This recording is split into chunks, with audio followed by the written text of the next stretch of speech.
Assalomu alaykum. Jahon chempionatidan videolarimizni davom ettiramiz. Bugun suhbatdoshimiz O'zbekiston milliy terma jamoasi futbolchisi Abbosbek Fayzullayev. O'zbekiston birinchi o'yinini o'tkazdi. Kolumbiyaga 1-3 hisobida mag'lubiyatga uchradik. Bu biz uchun juda katta tajriba bo'ldi. Zo'r vaziyatlarimiz bo'ldi. Gol o'tkazib olgan holatlarimizda ham buni chetlab o'tsa bo'lardi. Ammo shunday kuchli raqiblarga qarshi og'ir o'yinlar o'tkazishimizni bilgan holda biz mana shu mundialga yo'l olgandik. Nasib qilsa, mana shu o'yindan xulosalar chiqaramiz va keyingi uchrashuvlarni yanada yaxshiroq o'tkazamiz. Pozitiv tomonlar ham bo'ldi. Masalan, mundialdagi birinchi golimiz tarixiy gol, uning muallifi aynan Abbos. Tabriklaymiz gol bilan. Menimcha bir aralash tuyg'ular bo'lsa kerak. Natija uncha yaxshi emas, lekin ko'z tegmasi muxlislarimiz buni normal qabul qilgan holda o'sha yaxshi tomoniga e'tibor berishyapti. Golimizni urdik, birinchi qadamimizni tashlab oldik, u yog'i yaxshi bo'lib ketadi degan mesajlar ko'proq nazarimda. Har holda men ijtimoiy tarmoqlarda shunaqa yozuvlarga ko'p ko'zim tushyapti. Sizda qanday tuyg'ular mana shu o'yindan keyin? Avvalambor assalomu alaykum. Baribir birinchi o'yin bu narsadan o'tib olishimiz muhim edi deb o'ylayman, chunki baribir xalqimiz shuncha kutgan kun keluvdi. Bu narsani o'yindan oldin futbolchilar ham o'zida juda ham yaxshi his qildi. Baribir hayajon bor edi, to'g'risini aytaman. Даже birinchi taymda bu o'yinimizga ham ta'sir qildi deb o'ylayman. Lekin o'sha ikkinchi taym atmosferani o'sha his qilib olgandan keyin menimcha o'sha bemalolroq o'ynadik, oldinga chiqishda boshladik. Menimcha bu narsa o'zini oqladi ham deb o'ylayman, chunki birinchi taym uncha oldinga chiqmaganimizga o'yinimiz ham qo'yishmadi, chunki baribir biz faqat himoyalanadigan jamoa emasmizda.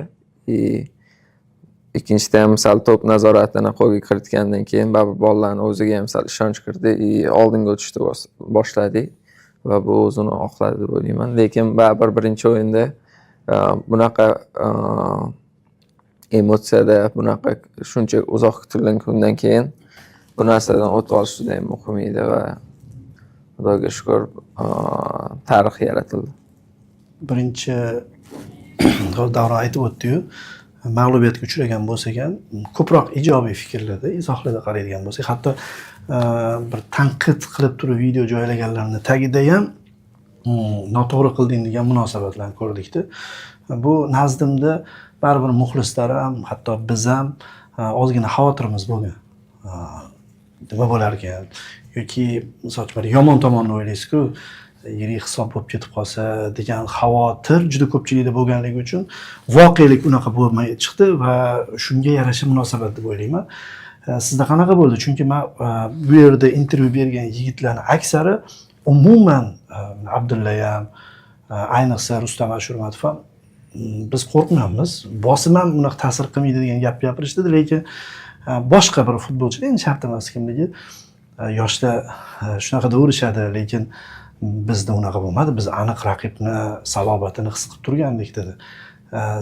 Boshidagi o'sha birinchi bo'limdagi uncha ikkinchi bo'limdagi o'ynamaganimizning asosiy sababi jismoniyat emas, balki o'sha psixologiyami? Va sizda qanaqa o'yindan oldin tushib kelish bo'lgan? Qaysi tomondasiz siz?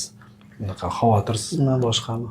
Endi to'g'risini aytaman, baribir jahon chempionati bu futbolist karyerasi eng katta turnir. Bu yoqqa oddiy jamoalar kelmaydi. Undan tashqari bizning guruhimizdagi jamoalar ham menimcha dunyoning eng kuchli jamoalaridan bittasi. Kolumbiya ham ko'rdingiz. Futbolist o'yin jihatidan ham o'yinchilari ancha kuchli. Lekin baribir bizda bosim yo'q edi. Bosim yo'q bo'lgani bilan ham, lekin baribir jahon chempionati birinchi o'yin, baribir buni salobati bor. Stadion, atmosfera, baribir bu narsa baribir hammaga ta'sir qiladi. Hech kim ayta olmaydi, men hech nimani sezmadim deb. Lekin oldindan haligi o'zini tayyorlash bo'ldimi, balkim shunaqa. Baribir oldindan hamma tayyorlaydi, lekin baribir u stadionga chiqqaningizdan keyin, u atmosferani ko'rgandan keyin baribir har bitta futbolist hayajonlanadi deb o'ylayman. Chunki baribir birinchi o'yinimiz bizda shuncha kutganmiz. Lekin bu narsa qo'rquv emas. Yaxshi tomondan emotsiyalar. Endi maydonga tushdingiz, o'yin boshlandi. Shu o'zingizda mast bo'lib turgan daqiqalar bo'ldimi? O'sha bosimdan kelib chiqib, hayajondan hammasini o'ylab turib bo'ladi-yu odam xuddi kirishib olmayotgandek. Agar bo'lsa, o'sha qaysi vaziyatdan keyin yo'qqa chiqdi? Birinchi razminkaga chiqqan paytimiz bir 10 minut o'zimda bo'lmadim, to'g'risi. Chunki tasvirlab bera olmayman qanaqa emotsiya bu. Lekin xuddi kinoga tushib qolgandek bo'ldim. Lekin o'sha 10 minut, 15 minutdan keyin narsa o'tib ketdi. Lekin birinchi bo'limni agar xulosa qiladigan bo'lsak, maydonda eng tayyori, endi o'z bo'lgansiz aytmayapman, sizdek tuyuldi. Chunki raqibimiz ham o'sha qanotda o'ynagan Mohika ham yomon futbolchi emas. Mallorkada ko'rganmiz, La Ligada juda ko'p Real, Barselona futbolchilariga, Yamalga qarshi juda ko'p o'ynagan. Lekin u bilan xuddi u debyutant siz o'ynab yurgandek o'ynadingiz-da. Mana shu atayin mana shunaqa kirishib ketish o'sha bosimni yengish uchunmi yoki sezdingizmi baribir shunaqa o'ynamasa bu uchrashuvda bir natija qayd etish qiyin? O'sha o'yin boshlangandan keyin hamma emotsiya o'chiriladi. Hayajon, unaqa narsalar bo'lmadi. O'yinga tayyor edim chunki baribir men ham orzu qilib kutgan o'yin. Hozir o'zim yig'ib olmasam shuncha xalqimiz turibdi qarab, stadionda dadam ham kelgan. Baribir yaxshi o'yin ko'rsatmasam bo'lmasdi. O'shaning uchun o'zim tayyor edim va u razminkadan keyin aytdim-ku, 10-15 minutdan keyin u hammani o'tib ketdi. Anaqa Farruh Sayfiyev bilan gaplashdim-da. Endi sizlarga qiyinroq bo'ldi. Boshidan o'sha hammasini o'tib keldinglar. Ular zaxiradan tushdi-yu, baribir o'tib ketdi u. Va u aytdiki, o'sha narsalar o'tib bo'lgandan keyin bizni tushgan payt bizni maza qilib o'ynadik. Hali daraja, mana shu daraja, mana shu futbol deb o'ynadim dedi-da. Ya'ni menga kamlik qildi hatto dedi. Endi azartga kirganimda tugab qoldi o'yin deb aytdi. Shunaqa narsa ham bo'lgandir. Mana top darajadagi futbol to'g'ri qiyin, jismonan ham, ruhan ham, lekin o'sha narsalarni yengib o'tgandan keyin bir zavqi ham bo'lsa kerak, toplarga qarshi o'ynash. O'sha ikkinchi taymda o'sha futboldan zavqlanishni boshladi. Birinchi taymda ko'proq to'psiz harakat qilganimiz uchun baribir u sal boshqacharoq futbol edi. Keyin uzoq vaqt gol ham o'tkazilmadi-yu. Shu ham baribir bitta stilda o'ynashga majbur qiladi. Baribir boshida o'sha 20 minut gol o'tkazmaslik muhim edi. Chunki ularda qo'shib ketadi, bizga naborat ta'sir qilishi mumkin. Lekin turib berdik, lekin oxirida baribir Luis Dias'ni pasini ko'rgan bo'lsangiz, daraja baribir o'z so'zini aytdi. O'sha oxirida o'tkazib yuborganimiz ham baribir yomon bo'ldi. Birinchi taym. Birinchi taym. Endi o'zi shunga qarab borayotgandi-da. Undan oldin urolmadi-yu, yaxshi vaziyati bo'ldi. Luis Dias orqaga o'tdi-da, baribir taktik sal o'zgarishda bo'ldi. Lekin menimcha shunaqa narsa bo'ladimi? Ba'zi futbolchilar ham shunaqa dedi. Gol o'tkazmaslik uchun o'ynadi O'zbekiston, baribir boshida. Ya'ni gol urish bor edi, lekin bir plan bo'lib turadi. Gol o'tkazmaslik muhimligini aytib o'tdingiz. Bu uzoq 40 daqiqa normalda, baribir 40 daqiqa davom etgandan keyin gol o'tkazgandan keyin ana endi bo'ldi, o'ynaymiz degan narsa bo'ldimi? Yoki ikkinchi bo'limda futbolchilar almashgandan keyin bu narsa oshib ketdimi? Boshida 20 minut o'shanaqa bo'ldi, lekin undan keyin o'sha qolipga ozgina tushib qoldik deb o'ylayman. Jamoa bilan gol o'tkazmaslikka. Lekin o'sha birinchi gol ular urib bo'lgandan keyin baribir o'sha oldinga chiqish kerak. Bu narsa bir tomondan ham yaxshi bo'ldi deb o'ylayman, chunki o'zimizga kelib olishimizga, oldinga chiqishimizga yordam berdi. Birinchi taymdan keyin yana ikkita o'yinchi o'zgardi. Undan tashqari ham siz uchun ham ko'p o'zgarish bo'ldi. Ya'ni o'ng qanotdan chap qanotga o'tdingiz. Va balki o'sha Mohika bilan bog'liqmi, Munyos bilan bog'liqmi, ikkinchi taymda yanada ochildi o'yiningiz. Yoki o'zingizga komfortroqmi chap qanot? Endi chap qanot baribir o'zimga komfortroq, chunki yoshligimdan ko'proq chap qanotda yoki o'rtada desetka rolida o'ynab kelganman. 10 krayga mana shu oxirgi sezonda o'ynashni boshladim. Lekin baribir o'zimni baribir chap qanotda erkinroq his qilaman, chunki o'sha chap qanotda harakatlar avtomatik qilamanda.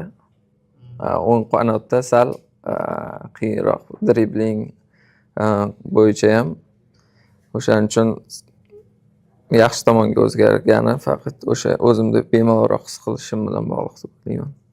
Golli vaziyat baribir qanotga daxldor emas, menimcha markazdan urildi. Menimcha davron o'sha golga ham o'tsak bo'ladi. Biz ko'p podkastlarda ham, sharhda ham ko'proq bitta urilgan bo'lsa ham, bitta bo'lsin, zo'r bo'lsin deydi-yu. Juda sifatli amalga oshadi. Masalan, burchak zarbasidan kimdir urib qo'yganda, bu tarixiy gol yoki penaltidan urilganda, Olimpiadada penaltidan urgan kemtik bo'lib qo'yadi. Ispaniya bilan zo'r o'ynalgan. Lekin baribir o'yindan urish va zo'r kombinatsiyani yakuniga yetkazish bu boshqacha zavq bo'lsa kerak. Chunki ideal bo'lib ketdi-da. Kolumbiya dunyodagi eng yaxshi markaz futbolchilar. Chunki Lerma bilan uni juda maqtashadi. Ular o'sha Crystal Palace'da ham o'ynaydi va markazni egallashga harakat qiladi Lorenzo. O'rganib chiqmasa kerak bu turli. Shu joydan kirildi-da. Hamma o'sha yerda ishtirok etgani, masalan, Otabekdan boshlandi, Eldor to'p sizmidingiz? Keyin kim berdi bu pas? Mazgovoy menimcha. Mazgovoy. Doston. O'sha paytda borganingiz, kecha Davron bitta podkastda aytdi-da, o'sha IQ masalasida his qilib bordi deb. O'sha yerga o'zi nima olib bordi yoki instinktdan borishmi? Eslolsangiz-da, ya'ni men eslolmasa ham kerak-ku. Baribir instinkt olib boradi u yoqqa. Golni sezish. Agar u yoqqa bormasam, gol urish imkoniyatim nolga teng. Sizga oshirib qoladi deb o'ylaysizmi bunaqa Doston? Chunki avtomatik gol urmoqchi bo'lsangiz, 16-ga yugurish shart. Bo'lmasam, gol urish shansingiz nolga teng. O'tishga borgan yaxshi, chunki shansingiz ko'proq bo'ladi gol urishga. O'sha payt to'pni kelib qolgani ham baribir omadmi bilmadim. Lekin qanaqadir baxtli odam deb his qilaman o'zimda. Baribir tarixga kirganimda. O'sha rekordlar bilan, Rekordlar bari kuchlilarga kulib boqadi, mehnat natijasi. Bosh bilan o'yin. Mana ko'pchilik shu narsani e'tirof etyapti. 21-asrda bo'y jihatdan pastroq futbolchilar orasida siz rekord qo'ydingiz. Bosh bilan o'zi amaliyotda o'zingiz ustingizda ishlab turasizmi yo bar joyi kelsa bo'ladi yo bo'lmaydi degan tushunchami? O'zimda lekin unaqa bosh bilan zo'r o'ynaydi deb ayta olmayman, lekin kerakli moment, kerakli joyda bo'lib qolishim baribir yordam beradi. Chunki bosh bilan o'ynash uchun to'g'ri pozitsiya ham tanlash kerak. Muhim. Bo'ydan, chunki men bo'yim uzun emas-ku, zashniklardan qanaqadir ustun tomonim yo'q. O'shaning uchun o'zimga baribir ko'p futbol ko'raman. Почти hamma futbol o'tkazib yubormasdan ko'raman. Нападающийlarni o'rganaman-da. Qachon qayerga yugurishini. Bu ham yordam beradi. Yonizdagi sheriklar ham ko'pincha bar chalg'atadi-yu, maxsus ushaladigan futbolchilar bor. Eldor ushaladi, yana boshqa bo'ydor futbolchilar. Gol urib ketgan golingizda ham sizga misol uchun aniq boshga shunday uradi. Ronaldo unaqa pastamasda o'g'irlab ketilgan epizodlarda shuni ko'proq o'rgansangiz. Baribir bo'yim kichkina bo'lgani uchun himoyachilar unaqa 100% e'tibor bermaydi. Bunga emas, bunga e'tibor urib ketishim mumkin deb o'ylamaydi. Lekin bu narsani yaxshi tomoni ham bor ekan. Lekin glavniysi menimcha to'g'ri joy tanlash, vaqtida o'sha yerda bo'lish. Lekin tarixiy bo'ldi o'sha vaziyat. Xo'p, keyingi o'yinimiz Portugaliya bilan. Endi menimcha to'g'ri Ronaldo yo boshqa Vitinyalarga qarshi o'ynaladi-yu, lekin o'sha etapdan o'tib oldik menimcha. Xavotir etapidan deylik, ishonch. Men o'zimda ham shunaqa narsa bor, keyin ataylab o'rganib chiqdim. Ko'p hamkasblar videolarda aytayaptiki, yo Portugaliyaga qarshi yaxshi o'ynaymiz biz deb. Qanaqadir ishonch ortib ketdimi deyman. Sizlarda ham bormi shu? Baribir ishonch albatta ortdi, chunki o'zimiz birinchi o'yinda o'tkazib olgandan keyin o'zimizda his qilib ko'rdik. O'ynasak natijaga erisha olamiz. Portugaliyani ham o'yinini ko'rdik.